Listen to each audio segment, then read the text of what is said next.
dimanche dernier le décodage de Romains 2, paragraphes 28 et 29. Le juif, ce n'est pas celui qui en allait dehors. La circoncision, ce n'est pas celle qui est visible dans la chair, mais le juif, c'est celui qui l'est intérieurement. Et la circoncision, c'est celle du cœur, selon l'esprit et non selon la lettre. La louange de ce juif ne vient pas d'un homme, mais de Dieu. Dimanche dernier, nous avions débuté pour vous expliquer, parce que ce texte fait suite à un autre que nous avions déjà présenté, soit des Corinthiens 5, 17. Si quelqu'un est en Christ, il est une nouvelle créature. Les choses anciennes sont passées, voici toutes choses sont nouvelles. Donc, dans le même ordre d'idées, nous avons pensé qu'il était important de vous parler un peu lorsque la Bible dit les choses anciennes, c'est quoi exactement qu'on vise, c'est comment on peut le comprendre, la nouvelle créature.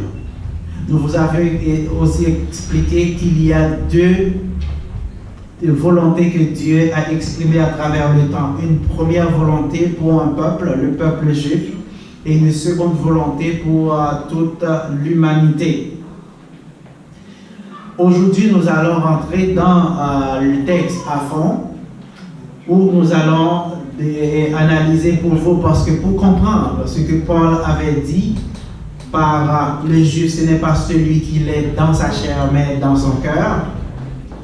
Et pour comprendre la différence qu'il y a entre les deux circoncisions, à savoir celle qui se fait dans la chair et celle qui se fait dans le cœur, il faut tout d'abord qu'on puisse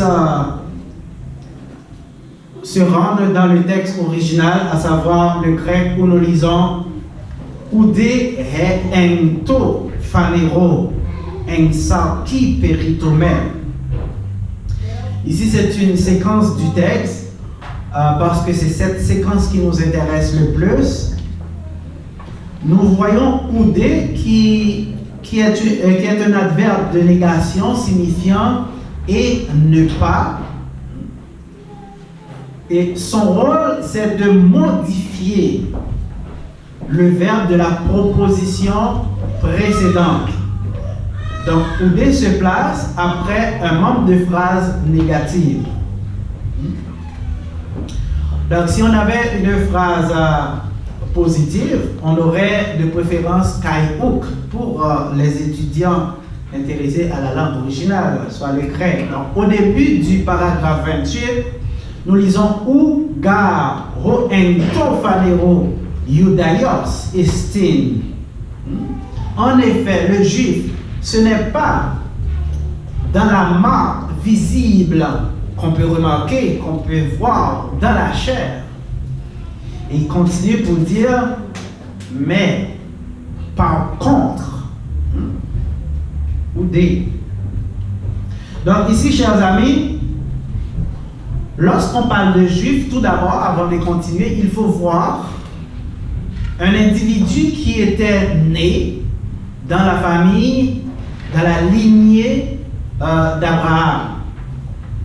Quand on dit juif, on voit le mot Iudaios, juif, ou Yehudi, c'est-à-dire quelqu'un, Yehudi en hébreu, quelqu'un qui descendait de la famille d'Abraham. Et ce mot, chers amis, a la connotation de patron, maître, Yehudi. Lorsque nous regardons les marques distinctives qui permettaient de distinguer, qui permettaient de voir qui était juif, on peut remarquer qu'il y avait plusieurs éléments. D'abord, il y avait la fameuse circoncision qui nous intéresse aujourd'hui. Il y a aussi la façon d'habiller de ces gens-là. Ils ne s'habillaient pas de la même manière que d'autres personnes. le juif n'adorait pas d'idole parce que le juif, il adorait Yahweh. Et quand il priait, il donnait la face en direction de Jérusalem parce que le temple était placé dans la ville de Jérusalem. La présence du temple dans cette ville conférait une sorte de sainteté à la ville. C'est pourquoi on parlait de la ville sainte. Mais de nos jours, on ne peut plus considérer la Jérusalem maintenant comme une ville sainte pour la simple et bonne raison que le temple ne remplit plus la même fonction que dans le temps. Parce que vous devez comprendre qu'il y avait un seul temple dans ce temps-là.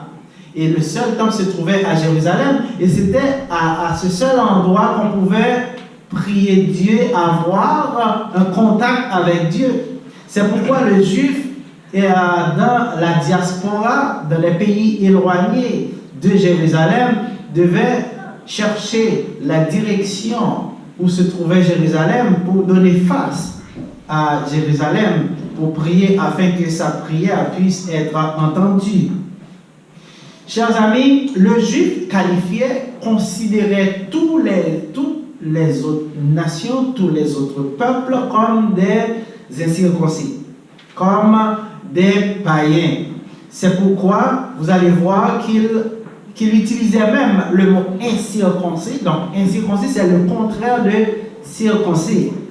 En Juge 15, paragraphe 18, vous allez voir qu'il est écrit, pressé par la soif, il invoqua Yahweh et dit, c'est toi qui as permis par la main de ton serviteur cette grande délivrance, et maintenant mourrai-je de soif, tomberai-je entre les mains des incirconcis. Donc les incirconcis, c'était les ennemis des Juifs, c'était des païens, c'était les autres peuples. Dans la suite du texte, nous voyons l'article He, article défini féminin, He peritomé, qui détermine le mot peritomé. Le mot peritomé, c'est le mot qui signifie circoncision. Nous avons en dans, et quand on a en dans préposition, on comprend qu'il y a absence de mouvement. Donc, nous voyons ici, après en, toujours l'emploi du datif. C'est pourquoi on peut remarquer tofanero, datif de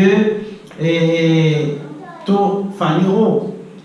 Et nous avons ici, c'est un mot neutre qui signifie une chose qui est visible. La chose visible, quelque chose qu'on peut voir, qu'on peut admirer. C'est un signe, une marque qu'on a dans la chair, parce qu'on voit le mot sarki, datif de sarx, chair. Donc, selon les mots que nous venons d'analyser, on peut dire pour traduire, et la circoncision n'est pas dans la chair, n'est pas dans le signe visible dans le corps, parce que la circoncision du juif se faisait à travers son corps physique. Donc, on comprend bien que le juif, à partir de cette appartenance à la famille de Dieu, exprimait une sorte de fierté, d'arrogance aussi, et de supériorité par rapport aux autres peuples. Ils se croyaient supérieurs par rapport aux autres peuples.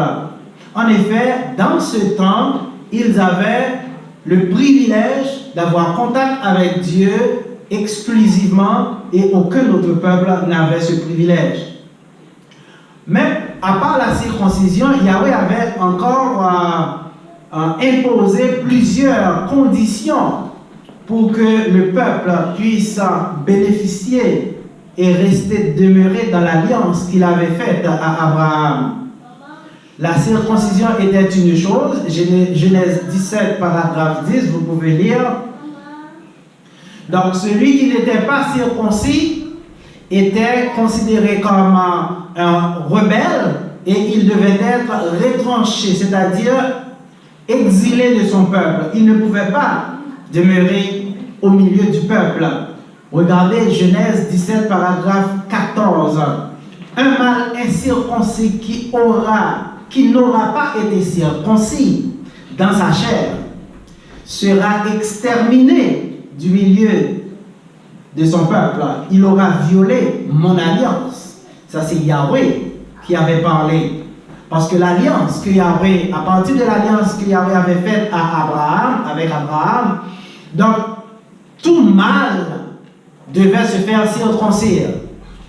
Plus tard, cette alliance allait être introduite dans la loi mosaïque, et selon Luc 2, 21, tout mâle premier-né qui était destiné au service de Dieu devait recevoir le 8e jour cette marque dans sa chair. Chers amis, suivant l'alliance que Yahweh avait établie avec Abraham, tous les mâles de sa maison devaient subir cette opération.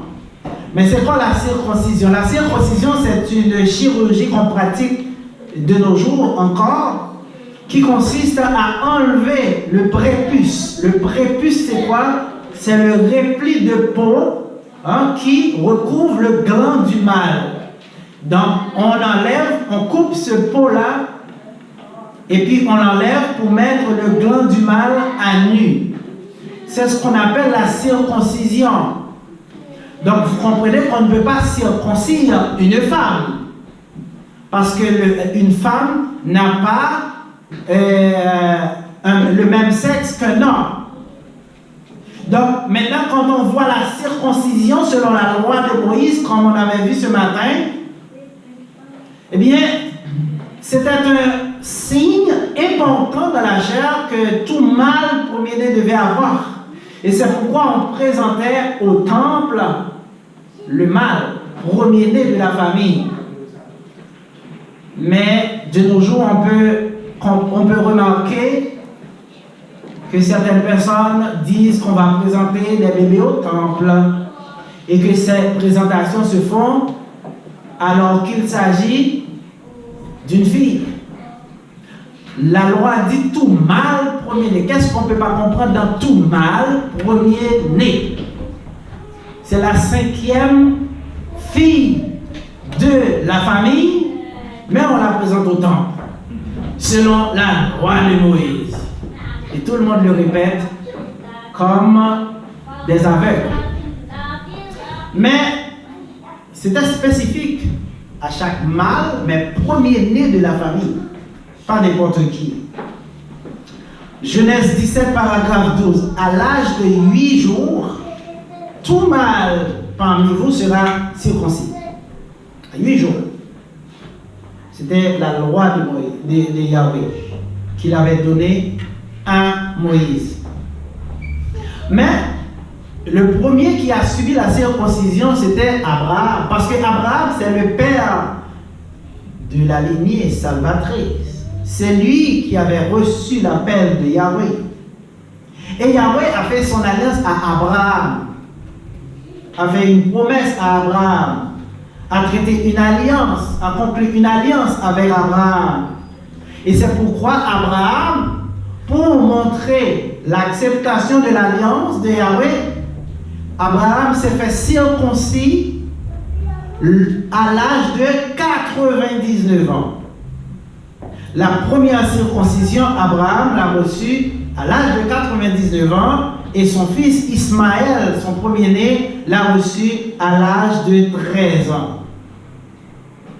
Par la suite, Yahweh, comme nous venons de le mentionner, l'a mis dans la loi et selon cette alliance, tout autre mâle, premier-né, devait recevoir selon la loi de Moïse, mais avant, selon l'alliance que Yahweh avait établie avec Abraham, c'était tout mâle. C'est ça la différence entre les deux. Tout mâle, peu importe qu'il soit premier, deuxième ou dernier de la famille, tout mâle, après 8 jours de naissance, devait subir cette opération.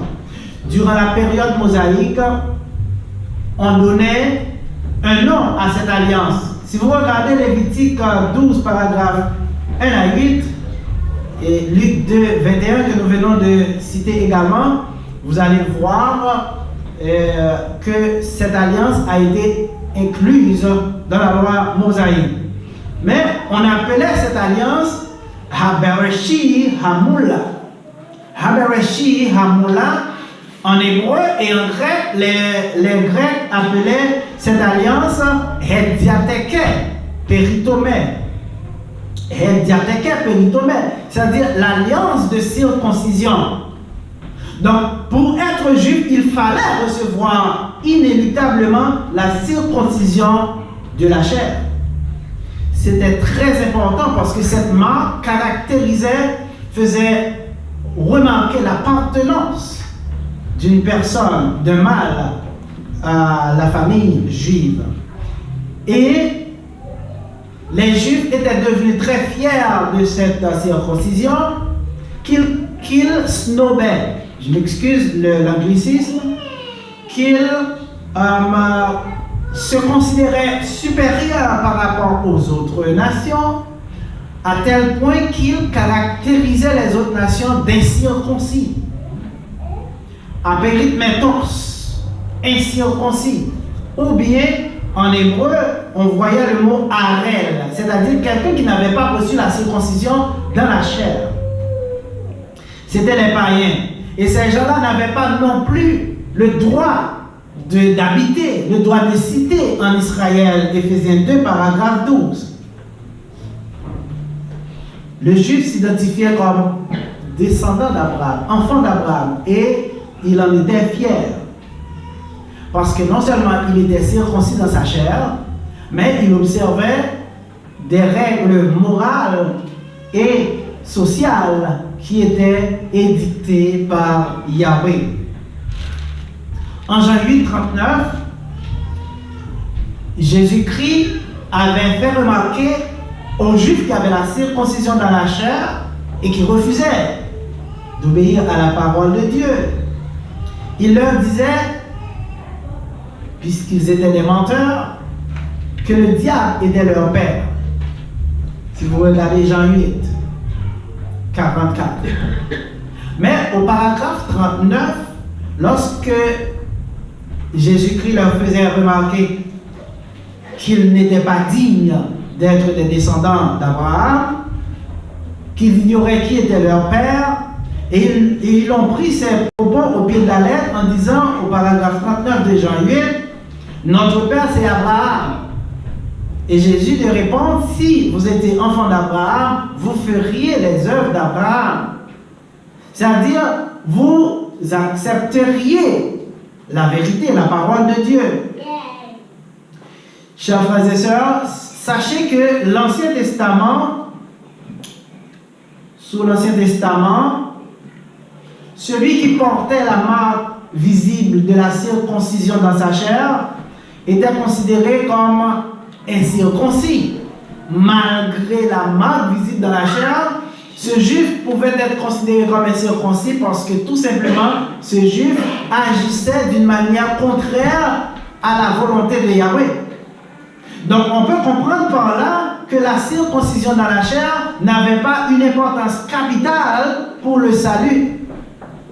C'était juste un signe permettant de reconnaître quelqu'un qui appartenait physiquement à la famille juive. Donc, on voit en Lévitique 26, paragraphe 41, nous lisons « Péché à cause desquels moi aussi je leur résisterai et les mènerai dans le pays de leurs ennemis, et alors leur cœur incirconcis s'humiliera et ils paieront la dette de leurs iniquités. » On comprend bien à la lecture de ce texte que la circoncision dans la chair n'était pas une finalité en soi. Parce que même les gens qui avaient reçu la circoncision dans la chair étaient considérés comme des incirconcis lorsqu'ils se tournaient le dos à Yahweh, lorsqu'ils n'obéissaient pas à la parole de Yahweh. Deutéronome 10, paragraphe 16, nous lisons « Circoncisez donc votre cœur. » et n'ayez pas le cou raide. Donc on comprend ici qu'on parle de la circoncision du cœur. Mais qu'est-ce que ça veut dire la circoncision du cœur? Comment peut-on comprendre la circoncision du cœur? Donc, avec la circoncision de la chair, si c'était la circoncision de la chair qui allait donner la vie, il y aurait un seul peuple à être sauvé, puisque un seul peuple avait reçu l'ordre, selon l'alliance que Dieu avait passée avec Abraham, de se faire circoncire. Les païens ne se circoncisaient pas. Or, la circoncision du cœur, c'est quelque chose qui est accessible à tout le monde, puisque Dieu, dans son amour infini, allait permettre à l'humanité tout entière d'avoir la vie. Jean 3,16, car Dieu a tant aimé la race humaine qu'il a donné son Fils unique, afin que quiconque croit en lui ait la vie éternelle. Donc, depuis l'Ancien Testament, Yahweh avait affiché son amour pour les païens. C'est pas vrai que Yahweh avait en horreur les païens. Yahweh avait en horreur les actions, les choix que les païens avaient faits. Mais pas les païens en tant que personne.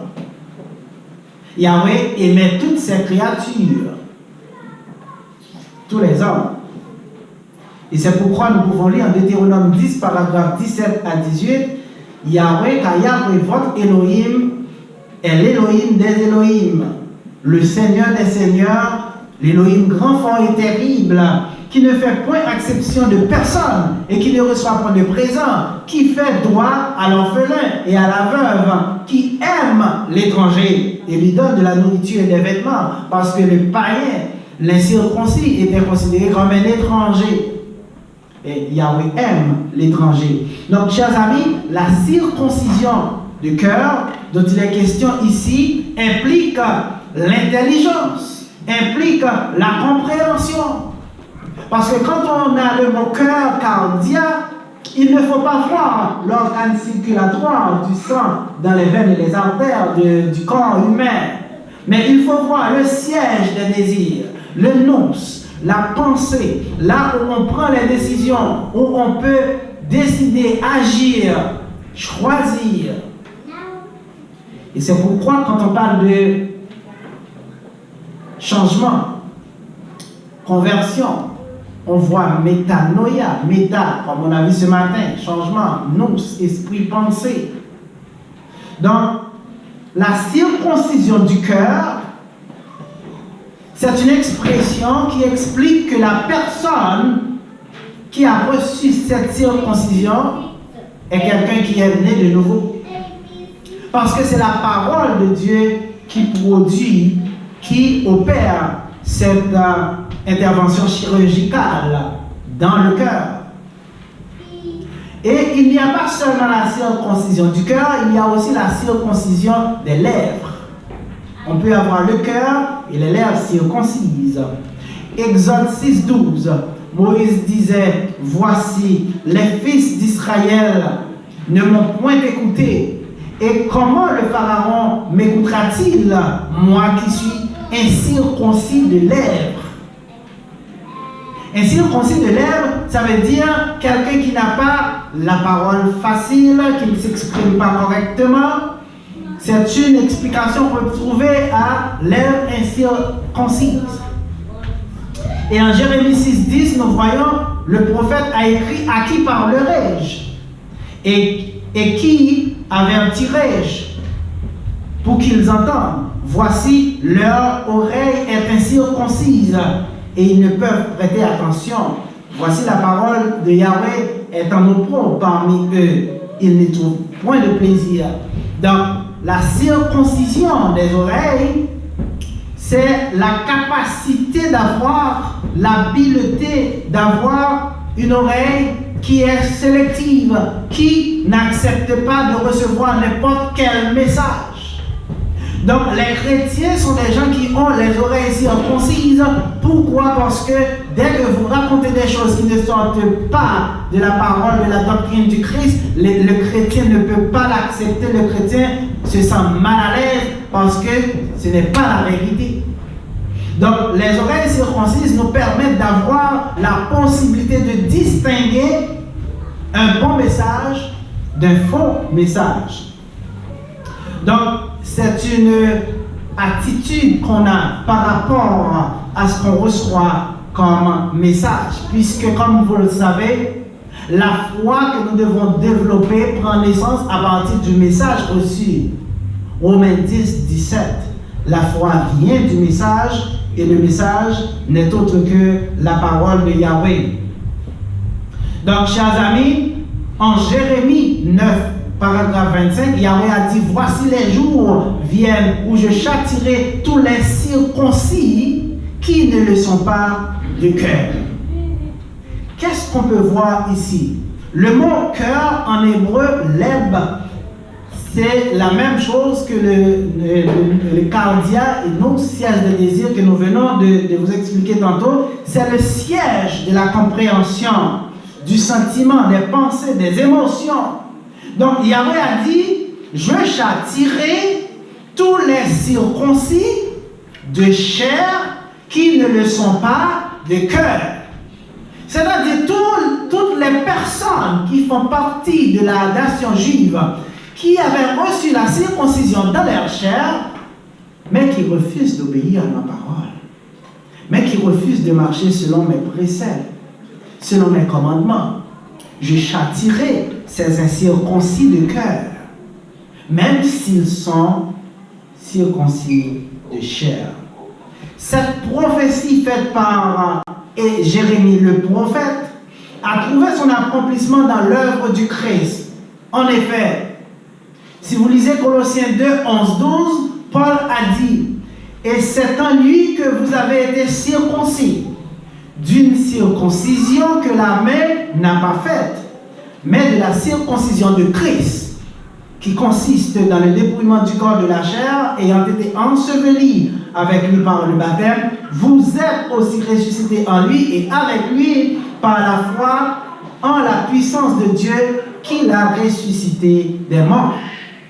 Donc ici, on parle de la circoncision de Christ, Heperitome tu Christo, la circoncision de Christ. Donc, la circoncision de Christ consiste en la transformation du cœur humain pour permettre à quelqu'un qui était insensible à la parole de Dieu de devenir réceptif à cette parole. Donc la circoncision de Christ est opérée par la puissance de l'évangile et qui transforme le cœur d'un homme. La parole de Dieu a la puissance de modifier, de transformer le cœur du méchant. Il peut permettre à celui qui s'est égaré loin de la face de Dieu de retrouver son chemin. Donc la circoncision, c'est le fait de laisser le vieil homme, de laisser la vieille personne qu'on était qui faisait des choses mauvaises et qui maintenant choisit d'agir selon la volonté de Dieu, selon la justice divine. Ce n'est pas une circoncision qui est opérée par la lettre, mais c'est une circoncision selon l'esprit. C'est-à-dire selon le message, selon l'évangile. Chers amis,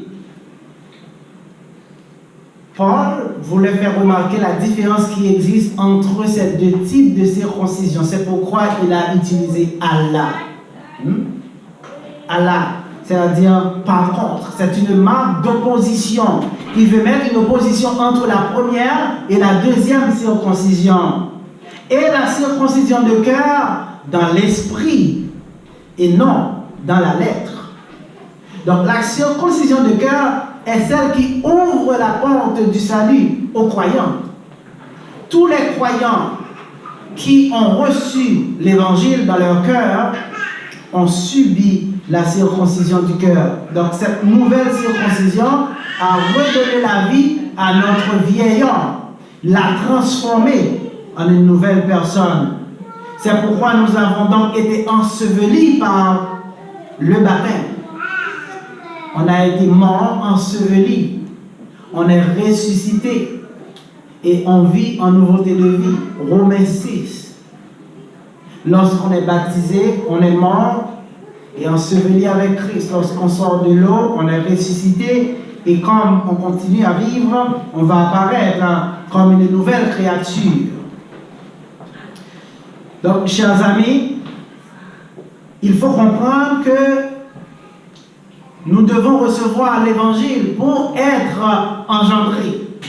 Parce que, comme Paul l'a dit en 1 Corinthiens 4, paragraphe 15, nous sommes engendrés par l'Évangile. Donc, l'Évangile nous engendre et par la suite, le baptême nous permet d'avoir l'existence, la nouvelle naissance.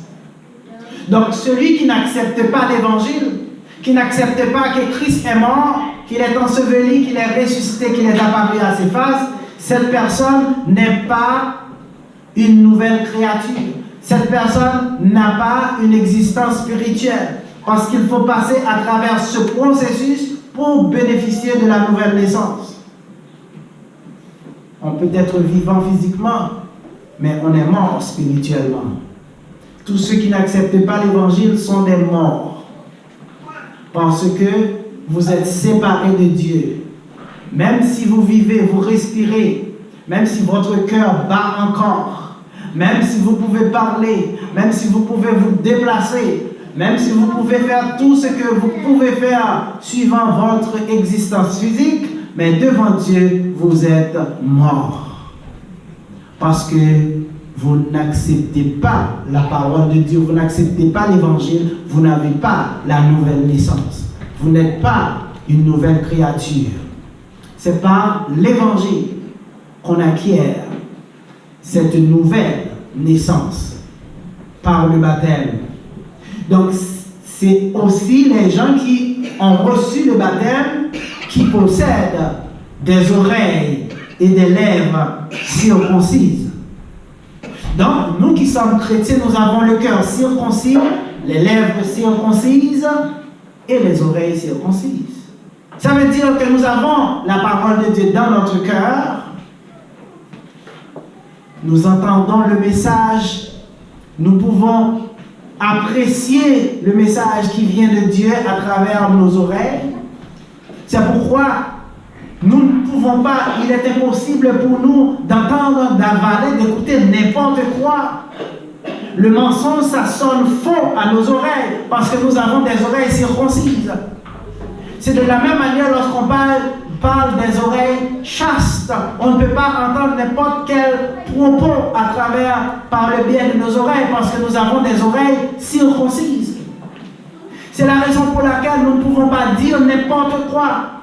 Parce que nous avons aussi les lèvres circoncises qui nous empêchent de prononcer n'importe quelle parole. Les paroles que nous devons prononcer, ce sont des paroles qui rendent gloire à Dieu et non le contraire. Amen. Parce que nous avons les lèvres circoncises. Nous devons dire la vérité. Le chrétien doit pouvoir vivre selon la parole de Dieu. Tout comme le juif qui avait la circoncision dans la chair devait suivre certaines règles morales et sociales édictées par Yahweh, de même le croyant doit marcher dans les sillages de Christ, suivant la doctrine, en pratiquant ce qui est bien les œuvres de l'Esprit. C'est pourquoi le croyant, il ne peut pas prendre n'importe quelle position, il ne peut pas dire n'importe quoi, il ne peut pas prendre plaisir, il ne peut pas se complaire dans le mal. Le croyant, le chrétien ne peut pas en quelque sorte faire la promotion de la méchanceté. Le chrétien ne peut pas se réjouir dans le malheur des autres. Parce que nous sommes des gens qui ont un cœur circoncis, des oreilles circoncises et des lèvres circoncises. Chers amis, en Acte 7, paragraphe 51, Étienne avait reproché aux Juifs qui le mettaient à mort. Il disait, « Homme au cou raide, incirconcis de cœur et d'oreille, vous vous opposez toujours au Saint-Esprit. Ce que vos pères ont été, vous l'êtes aussi. » Donc, dès qu'on refuse d'accepter l'Évangile, on est incirconcis de cœur et d'oreille. Quelqu'un qui est incirconcis d'oreille ne peut pas comprendre les propos que nous prononçons. Parce que cette personne n'a pas cette capacité de voir, de comprendre. Parce que ses yeux, leurs yeux, les yeux des non-croyants sont obscurcis. Leur intelligence est obscurcie. Ils ne peuvent voir, ils ne peuvent comprendre la parole du Seigneur. Chers amis, tous ceux qui refusent l'évangile et qui s'opposent à la vérité sont des incirconcis de cœur et d'oreilles. Ce sont des courets, des rebelles. Mais il faut comprendre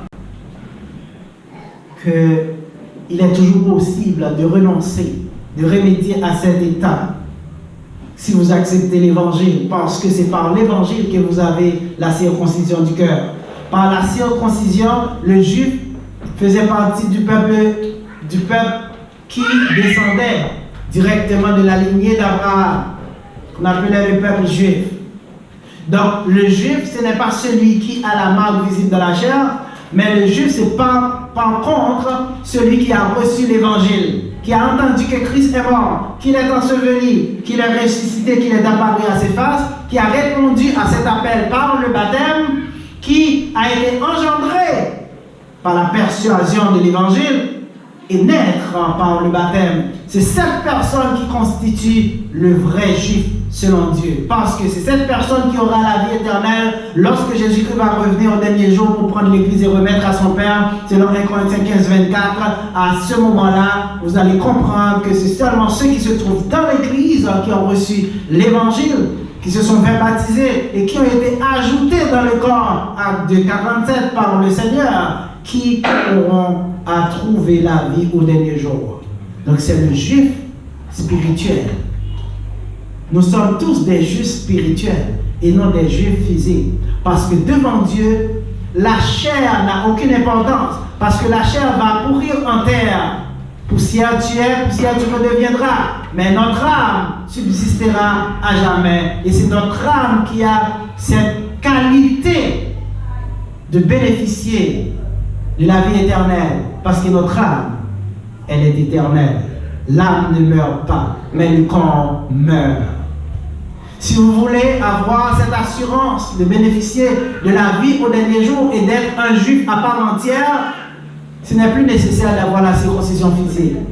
Juste accepter l'évangile. Et l'évangile, c'est l'instrument qui vous permettra de subir cette opération pour devenir un circoncis de cœur, pour que vous puissiez avoir la vie au dernier jour. Qu'il en soit ainsi pour vous. Amen. S'il y a quelqu'un qui n'a pas encore accepté l'évangile et qui aimerait se faire circoncire ce matin, qui aimerait être circoncis ce matin par l'évangile, un circoncis de cœur, le moment est propice. Vous pouvez avancer, nous avons des frères pour vous aider en ce sens.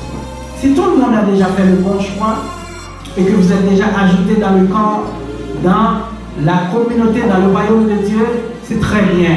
Continuez à persévérer parce que la récompense va être donnée seulement à celui qui reste persévérant jusqu'à la fin, qu'il en soit ainsi. Amen.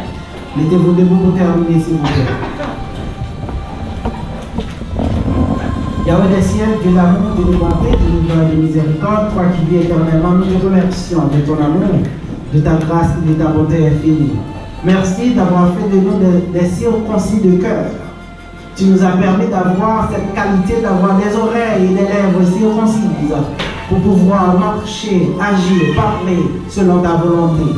Nous te remercions de cette grâce infinie. Nous te remercions de répandre ta bénédiction dans le cœur de chacun de nous et de nous permettre de continuer à marcher pour accomplir ce qui est agréable à toi. Nous te prions pour ceux et celles qui sont malades. Nous te demandons de les toucher, de les permettre de rester dans la foi, même lorsqu'ils sont éloignés du corps. Nous te demandons de nous garder sur le chemin du retour, permettre à ce que la journée puisse se terminer en bien, selon la volonté que tu nous donnes. Au nom de Jésus, ton Fils qui vit éternellement, nous t'en prions. Amen. Que la grâce et la paix du Seigneur règne et demeure dans le cœur de chacun de nous. Allez en paix, que Dieu vous bénisse. Amen.